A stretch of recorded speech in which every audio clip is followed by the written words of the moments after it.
Good evening and welcome to Blueprint Exclusive. I'm Madhavdas G. Now, the India-U.S. Trade Deal has exploded into a major political flashpoint. Last night, after a phone call between Prime Minister Modi and U.S. President Trump, the U.S. President announced a major tariff reset, cutting the total tariff burden on Indian goods from an effective 50% down to 18%. The 25% penal tariff and the 25% reciprocal tariff were collapsed into a single lower rate of 18%. Now, this morning, the Wall Street roared, Nifty jumped, and the Sensex surged. The government called it a historic turning point, while the opposition saw a surrender.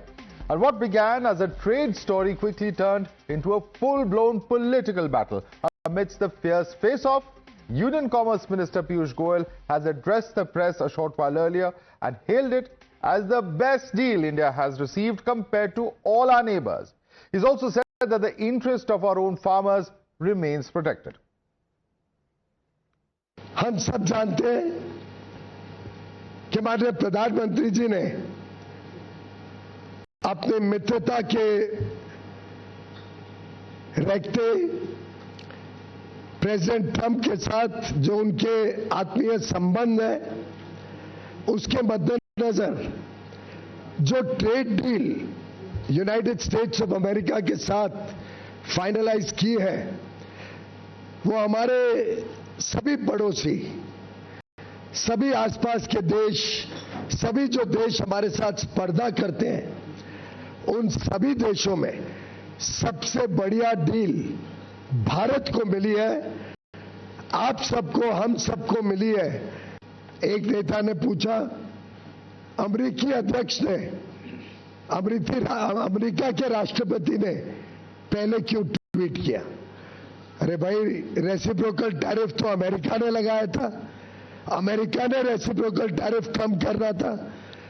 तो जब उनको tariff कम करना है और 50 से सीधा 18% इतना कम हुआ, तो उसकी जानकारी तो उधर से ही आएगी। स्वाभाविक है कि उनको टैरिफ कम करना है, तो उसकी जानकारी राष्ट्रपति माननीय डोनाल्ड ट्रंप जी देंगे। And in fact, the Commerce Minister's statement came after fierce showdown that took place in Parliament over a number of issues, including the trade deal. Leader of opposition in the Lok Sabha, Rahul Gandhi, took the attack to a different level in a sharp statement. Rahul alleged that Prime Minister Modi was acting under pressure and linked the trade deal to what he called undisclosed material in the Jeffrey Epstein files. Modi ji घबराए हुए हैं। आपने देखा जो trade deal 4 महीने से रुकी हुई थी 4 महीने से कुछ बदला नहीं। Opposition at large has raised questions on the deal. Congress leaders have called it a surrender of strategic autonomy. They've also criticized any move to buy Venezuelan oil, calling it a contradiction of India's stance on international law. On tariffs, opposition leaders have argued that U.S. tariffs on Indian goods were earlier only 2 or 3% and are now 18%, questioning how this can be projected as a win. One of the shocking incidents was happened yesterday. The trade between India and U.S. is unilaterally announced by the U.S. President, which has never happened in the history of India-U.S. trade relations. Trump ने कहा है कि अब जो है Venezuela से भारत तेल लेगा, ईरान से नहीं। देखिए, ट्रंप के कहे पर अगर प्रधानमंत्री जी चलते हैं तो देश के प्रधानमंत्री क्या ट्रंप हैं? और प्रधानमंत्री जी के साथ 140 करोड़ लोग हैं। प्रधानमंत्री जी को ये समझना चाहिए कि उनके साथ 140 करोड़ लोग हैं और वो उनका नेतृत्व कर रहे हैं।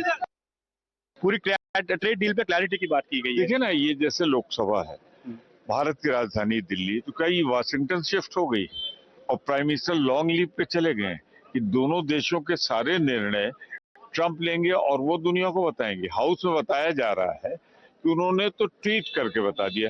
हमारी गवर्नमेंट क्या, उन्होंने कहा कि जेपी नड्डा ने कहा कि अवगत कराए ट्वीट करके पूरा। उन्होंने ये कहा कि हम इस पे चर्चा करने को तैयार हैं, सारी बातें स्पष्ट करेंगे। तो मेरा सिर्फ इतना कहना है कि वाशिंगटन से ट्रंप ने तो बोल दिया, हमारे प्रधानमंत्री जी क्या सो रहे थे? Well, essentially, there are serious questions of India's strategic autonomy, which the deal raises. India will buy $500 billion worth of American goods. American products will be tariffed at will be taxed at 0%. The fact that their Secretary Agriculture is saying that Indian markets will be opened up for US agricultural products, these are all very serious issues, and that's why we've given a calling attention. We've given a adjournment motion saying that this should be discussed in detail in Parliament. All right, and Congress has issued its first response to Piyush Goyal's statement. This is Supriya Shrine's tweet. She said, if you want to know what 20 minutes of pure gibberish is without saying even one sensible word looks and sounds like, tune in to Piyush Goyal's presser right now. He's outdone himself in whataboutery nonsense. That's a statement from the Congress party, the first official reaction that has come in there. But there is, of course, more updates in terms of what government sources are telling us as far as this particular development is concerned. In fact, we're going to get you more insights as far as what the government is telling us into the contours of this deal as it's now emerging. All right, that's the tweet that I was mentioning a short while earlier. Let's quickly open this up and take it across to our guest. With us is Rohan Gupta, national spokesperson of the BJP. We have Dr. P.K. Basu, economist. Dr. Kashdeep Muni, political analyst, is with us. Dr. Santosh Mehrotra, senior economist, also joining us on the show. Beginning with you, Rohan Gupta, your response to Supriya. See, first of all, the way we have just heard Mr. Piyush Goyal, and he made it very, very clear that how the deal is done, and we have not compromised with our farmers, we have not compromised with our agriculture sector. This is the problem with the opposition today. They just want to jump the gun. These are the same Congress spokesperson they jumped when in Canada the invitation to Prime Minister was just, after one day it happened, and they just jumped the gun. The same kind of embarrassment they are facing every day. They are talking about farmers. Piyush Goyal clearly told that we have not compromised with our interest of our farmers. We have seen even in EU deal, we have not compromised with the interest of our farm sector. What kind of face they will show to the people of the country? Even after such a tariff, our exports to US increased by 22%. Then you tell me under what pressure Indian government was there to do trade deal with US? No, absolutely not.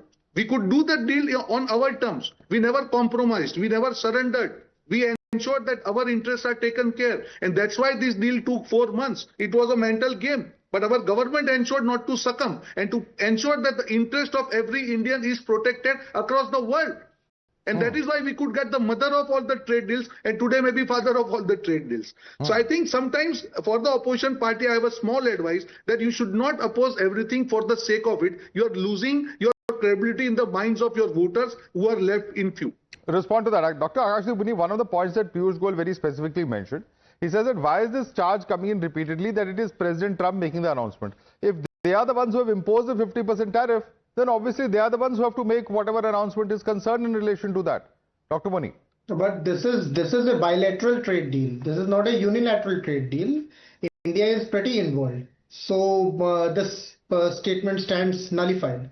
Whereas anyway, no, but if India, let me 1 second. Let me assume that the Prime Minister said something or the government said something. You will say that where is US statement then? Because they are the ones who imposed the trade deal. Let me come into the point. See, Madhavji, this India-U.S. trade deal, as tweeted by Trump, is a great loss to India. And this is what the BJP won't tell you. India faces 18% US duties while offering 0% on many US imports.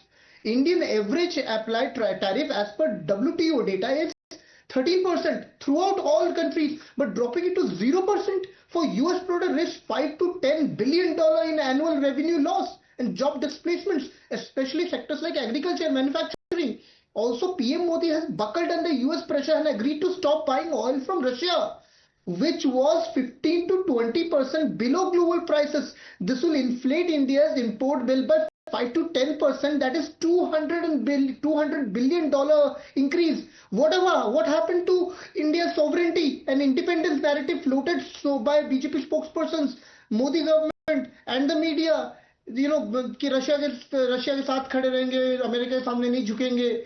What happened to Russia, our good friend, our permanent ally? Why did Modi suddenly chickened out and did a U-turn? Dr. Muni, you paid close attention. I'm glad you paid a lot of close attention to President Trump, and some of the points that you're making we will take across to other panelists.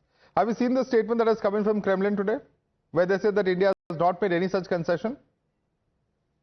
See, as per the data that is in public domain, Today we are stopping. We have brought down Russian trade or buying Russian oil, and now we are So saying you are that we will be taking agreeing to buy President Venezuelan Trump's oil. version Why? at face value. Why not take President Putin's version also at face value? No, tell me, before a year, how much crude oil were we buying? Forget from all that. Russia? I am Today, asking how you, much what are we you buying? believing in? You are believing in the statement of a president of the United States. Why don't you believe the president? What is being stated by the head of the government of Russia?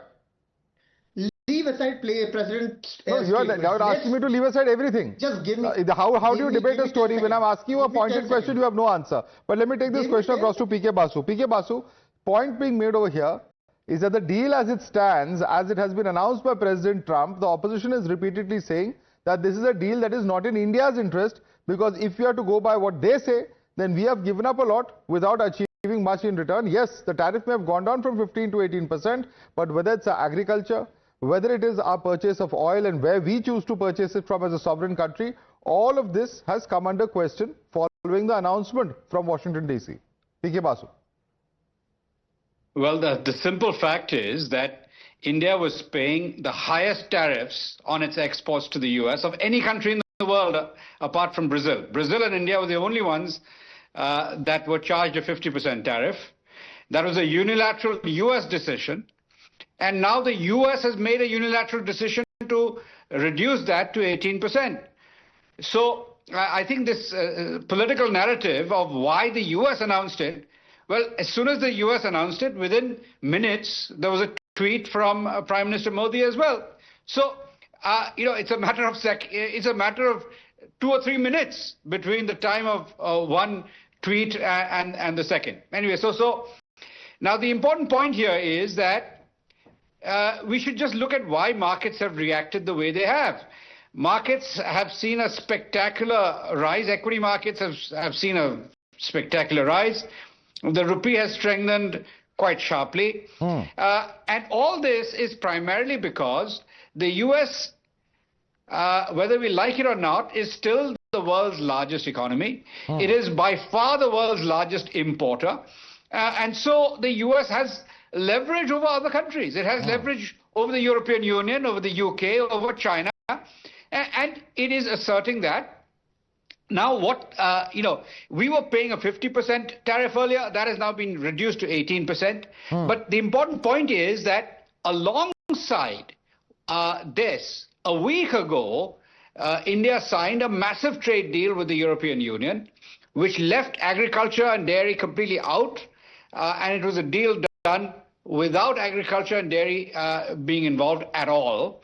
And India got substantially enhanced access to the European Union, which is generally a protectionist economy. India has received substantial access there. And now we are getting a lower tariff rate than other countries in Asia. So we're getting a lower tariff rate than Vietnam. We're getting a substantially lower tariff rate than China currently is paying. And of course, our neighbors are all paying slightly more. Let me quickly get a response from Santosh Mehrotra. Dr. Santosh Mehrotra, the point being made is this, that if it is such a gloom and doom deal, why are the markets so excited about it? Point number one. Point number two, the fact is that we've managed to crack the deal with EU, which perhaps has had some amount of effect and pressure on the United States, and they've now come to the negotiating table, and they have agreed to several of our terms. And in fact, Piyush Goyal specifically mentions that there will be absolutely no question of compromising the interests of Indian farmers. Good evening, Madhav, to your colleagues and to yourself.